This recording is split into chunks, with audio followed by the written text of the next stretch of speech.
अगर कोई इलेक्ट्रॉनिक्स की दुनिया में कदम रख रहा है तो डिजिटल मल्टीमीटर उसका सबसे अच्छा दोस्त बनने वाला है। ये एक बहुत ही कमाल का टूल है और आज हम इसके हर एक फंक्शन को बिल्कुल आसान समझने लायक हिस्सों में तोड़ने वाले हैं। हाँ, देखने में ये थोड़ा सा कॉम्प्लिकेटेड लग सकता है ना, पर घबराने की कोई बात नहीं है। आज हम इसके सारे राज खोलने वाले हैं ताकि कोई भी इसे एक प्रो की तरह इस्तेमाल कर सके। तो हमारा सफर कैसा रहेगा? हम बिल्कुल बेसिक चीजों से शुरू करेंगे, जैसे प्रोब्स कैसे लगाएं, फिर हम वोल्टेज, रेजिस्टेंस और करंट मापना सीखेंगे और आखिर में कुछ बहुत ही जरूरी सेफ्टी टिप्स पर बात करेंगे। तो चलिए शुरू करते हैं। तो सबसे पहला और सबसे जरूरी काम, इससे पहले कि हम कुछ भी मापें, ये जानना जरूरी है कि इन प्रोब्स को सही तरीके से कैसे लगाया जाए। इसका सेटअप बहुत ही सीधा साधा है। एक नियम है जो कभी नहीं बदलता। काली वाली प्रोब हमेशा कॉम पोर्ट में ही लगेगी। इससे उसका पक्का घर समझ लीजिए। और हमारे ज्यादातर कामों के लिए लाल वाली प्रोब VOMA पोर्ट में जाएगी। बस इतना ही। अब ये बहुत जरूरी है। इन दो पोर्ट्स का फर्क समझना सेफ्टी के लिए सबसे जरूरी है। VOMA पोर्ट को समझिए रोज के काम वाला पोर्ट, जबकि 10A पोर्ट एक स्पेशल टूल जैसा है जिसका इस्तेमाल सिर्फ और सिर्फ तब करना है जब बहुत ज्यादा करंट मापना हो। चलिए अब मल्टीमीटर के सबसे कॉमन काम पर आते हैं, वोल्टेज चेक करना। जैसे कि ये पता लगाना कि किसी बैटरी में अभी भी जान बची है या नहीं। वोल्टेज देखिए दो तरह का होता है, DC और AC। DC जिसकी पहचान एक सीधी लाइन यानी एक डैश है, बैटरी जैसी चीजों से मिलता है, और AC जिसका निशान एक लहरदार लाइन यानी साइन जैसा होता है, वो हमारे घरों के पावर सॉकेट से आता है। सही रीडिंग के लिए डायल को सही निशान पर सेट करना बहुत जरूरी है। अच्छा, तो DC वोल्टेज कैसे मापते हैं? बहुत आसान है। मान लीजिए कि हमारे पास एक 12 वोल्ट की बैटरी है, तो पहला काम क्या होगा? डायल को 20V पर सेट करना। ये याद रखना है कि रेंज हमेशा अंदाजे वाले वोल्टेज से थोड़ी ज्यादा होनी चाहिए।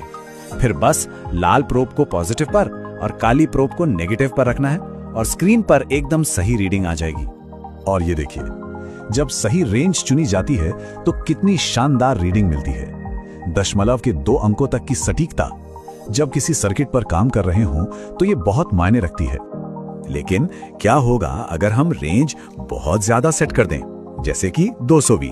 देखिए, रीडिंग तो अभी भी सही है, लेकिन वो जो दशमलव वाली सटीकता थी वो चली गई। इसीलिए सबसे सटीक माप के लिए हमेशा अंदाजे वाले वोल्टेज के सबसे करीब की अगली बड़ी रेंज चुनना ही सबसे अच्छा होता है।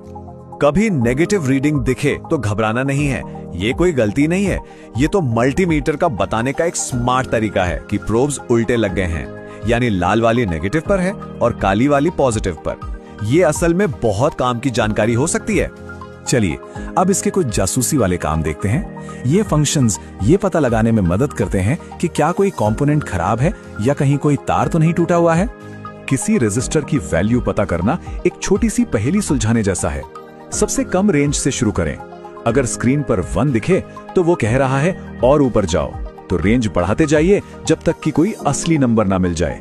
यहाँ 200 के ओम पर हमें मिला 99.8। पहेली सुलझ गई। ये एक 100 किलो ओम का रेजिस्टर है। कंटिन्यूटी टेस्ट शायद इसका सबसे आसान टेस्ट है। ये बस ये जांचता है कि 2 पॉइंट्स के बीच बिजली का रास्ता पूरा है या नहीं। अगर रास्ता पूरा है तो एक बहुत ही संतुष्टजनक बीप की आवाज आती है। ये बिल्कुल सीधा है। कनेक्शन ठीक है तो बीप की आवाज आएगी। तार टूटा हुआ है तो खामोशी। इससे तुरंत पता चल जाता है कि कनेक्शन सही है या नहीं। अच्छा, अब बात करते हैं करंट मापने की। ये एक बहुत पावरफुल माप है, लेकिन इसके लिए सेटअप बदलना पड़ता है ताकि मल्टीमीटर को कोई नुकसान ना हो। और यहीं पर सबसे बड़ा फर्क है।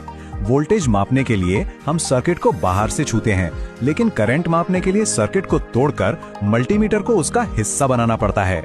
ठीक वैसे ही जैसे पानी के पाइप में एक मीटर लगाया जाता है।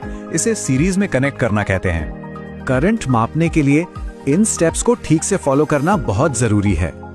पहला और सबसे जरूरी काम, लाल प्रोब को VOMA पोर्ट से निकालकर 10A वाले स्पेशल पोर्ट में लगाइए। इसके बाद ही डायल को एम्पेयर सेटिंग पर घुमाकर मल्टीमीटर को सर्किट में जोड़ना है।